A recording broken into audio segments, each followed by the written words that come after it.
Right guys, in this video slash episode, fit this nice fresh clean looking one.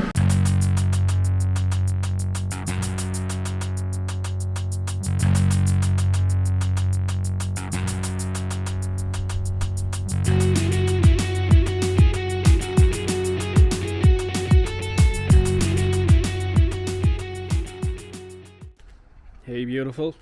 So guys, the EG9 subframe is going down to the garage. I'm going to take the steering rack off and rebuild it and fit it here, and then this is going into the Civic. So I'm going to put this in the Fiat and head down to the garage. So I'll see you there. What is up everyone? Down the garage now. It's a bit dark. I'm going to get the generator going. I'm going to get everything out of Fiat and we're going to get a start on removing that piece of shit.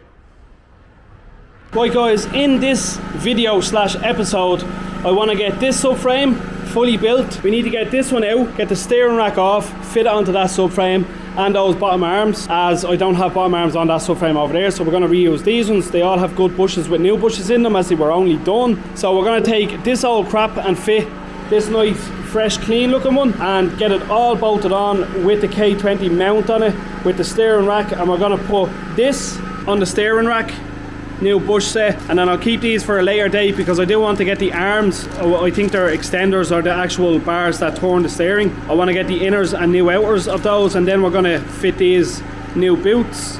Also picked up my Kswap Teggy with double size rad with expansion bottle welded on to the side of it to save you running your expansion bottle alongside the rad anywhere else, the big plastic one. So this is a nice little upgrade for the car. I also picked up the metal coolant pipe that I need for my engine because I never done it, and I really don't want to have to replace it with the engine in the car again, as mine burst in my EP3 and it's an absolute pig to get to, so I may as well do it while the engine is out. So guys, I'm going to crack on with removing this, getting it out, and then we move it over here and get it built up.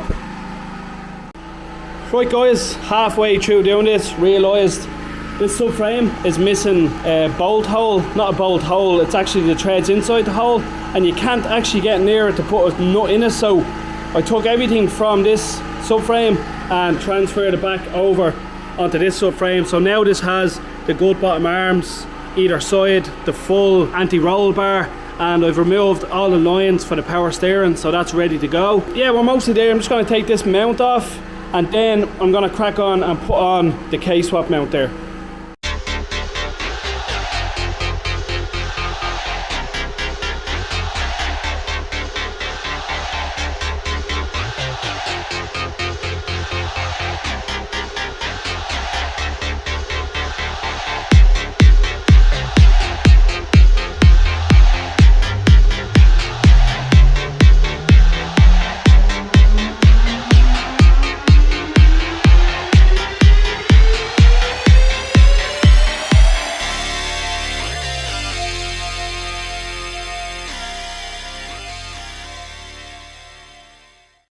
Right guys, 3 mounts are in, over here and here.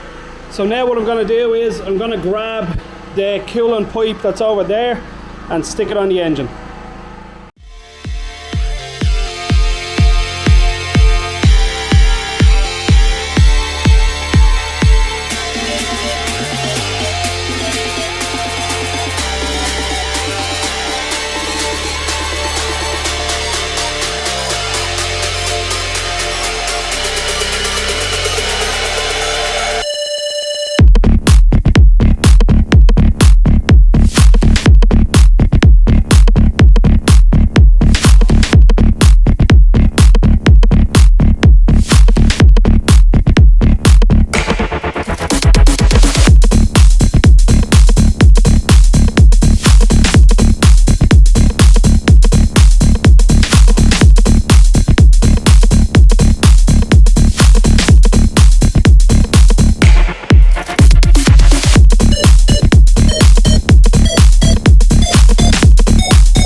Right guys, that's the iconic power steering on the K20 engine, and then obviously you run this little thing from here. This pipe will come all the way up to the top, and then there will be a pipe from there all the way around to the power steering rack. And that's how it works guys. That's it, mostly done. The coolant pipe is on the engine, all ready to go. So we're almost ready to go for the K-Swap in here. All I have to do, I'm going to put my shocks in and get the car back on wheels, remove that cat and just tidy up a few bits and pieces before the engine goes in. So it's getting really close guys.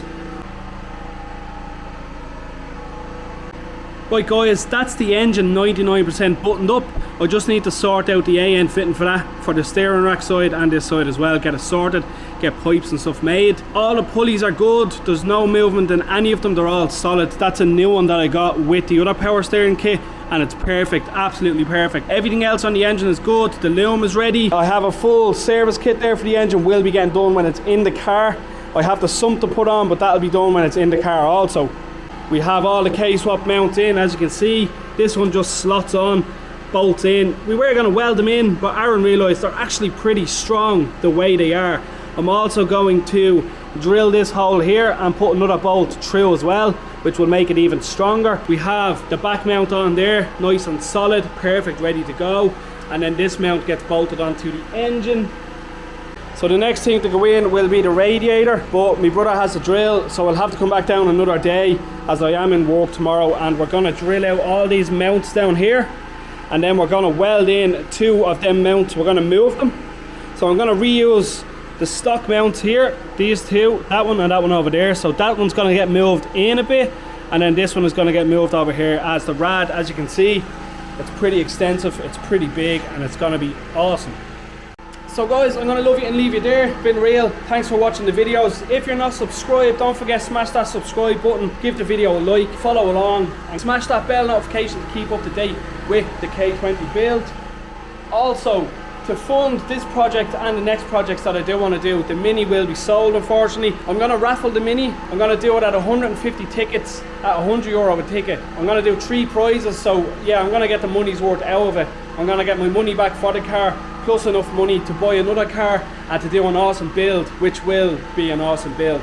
So yeah guys, don't forget, smash that subscribe button. I really appreciate everyone for watching, and I will see you in the next episode, where hopefully we'll be fitting that rad and the engine. Peace out, see you in the next one.